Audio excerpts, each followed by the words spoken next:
Hello. I've been to Westminster Abbey in London recently, and that requires skills outside photography. For many years, photography was not allowed inside the Abbey, but of course, go now even at the best of times, and you find yourself mingling with hundreds, possibly thousands of people. So how on earth, for example, does one get decent shots, say down the nave, without any people? In fact, the technique is more snaps, but perhaps more with a proper camera as opposed to a smartphone. And incidentally, I think we have the smartphone to thank for photography now being allowed inside the Abbey.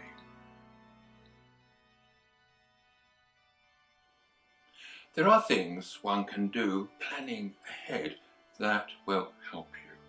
Now, first of all, don't take a load of gear. Keep it simple. There's going to be lots of other people about.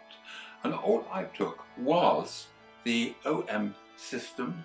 It's the OM-5 with the 12 to 45 lens. It's f4 constant aperture.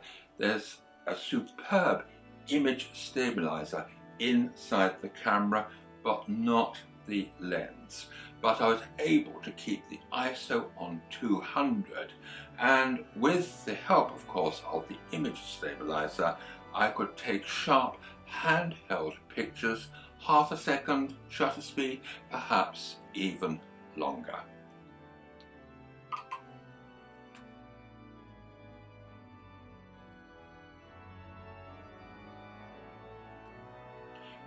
Book ahead, plan ahead, don't just simply turn up. Even though I booked, there were many people, possibly thousands of people there, possibly mostly coach parties. What I eventually did, and I had this in my mind before I left home, is that most of the pictures you'll see in this production were taken 30 minutes after the Abbey closed. And what did I do? I joined the back of the queue, and you will go through a guided tour throughout the Abbey. In fact, the stewards were closing up the Abbey as we moved from one section to another. So therefore, I was with the last people. Now you might think that going early in the morning could be advantageous. The problem with that, even if you are the first person to go into the Abbey, you're going to linger, aren't you, whilst taking your photographs, and if somebody, one or two people, maybe more, overtake you, then the whole exercise is lost. Now at the end of the day, then other people are moving out of the way. Therefore, when they have gone, they are unlikely to be replaced. And that, of course, is the way I worked and got my pictures. And furthermore, I got there quite early. And of course, even with the people milling about, I could still take the ceilings and stained glass windows. That didn't take up all of the time. I found a refuge, college garden. Perhaps I shouldn't tell you this, because it's out through passages in the back of the Abbey, and there weren't many people there.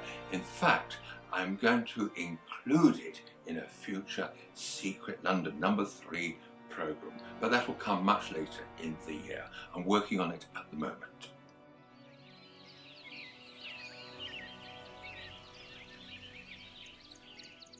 I saved a RAW so that I could do the fine-tuning at home, my current preference being Adobe Lightroom. Therefore, I didn't attempt to over-control the camera, but I did spot meter to control the huge variations in light from a bright window to a dark interior, and then corrected in Lightroom. Also, I kept the mode on program. This is not auto, and although the camera still chooses the shutter speed and aperture it thinks best, By default, it will offer the fastest shutter speed possible, and therefore the widest aperture. But don't forget Program Plus, if your camera has it.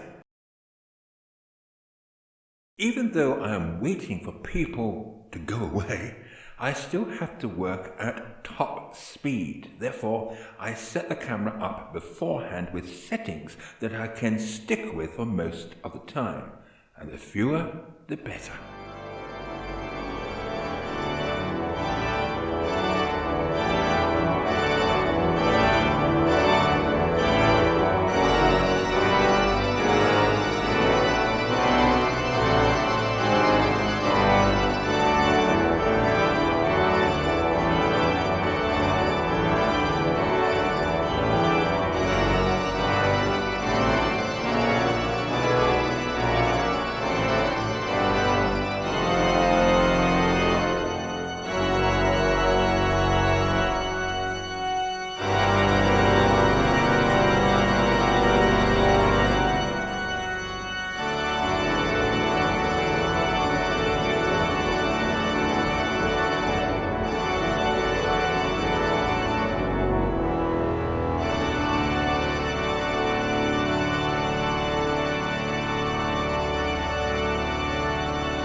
Therefore, most of the pictures in this presentation were taken during the last 30 minutes of opening.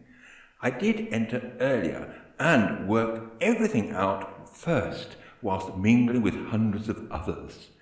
I could still take ceilings and stained glass windows, but until the magic hour arrived, I sought sanctuary in College Garden, which most visitors never find.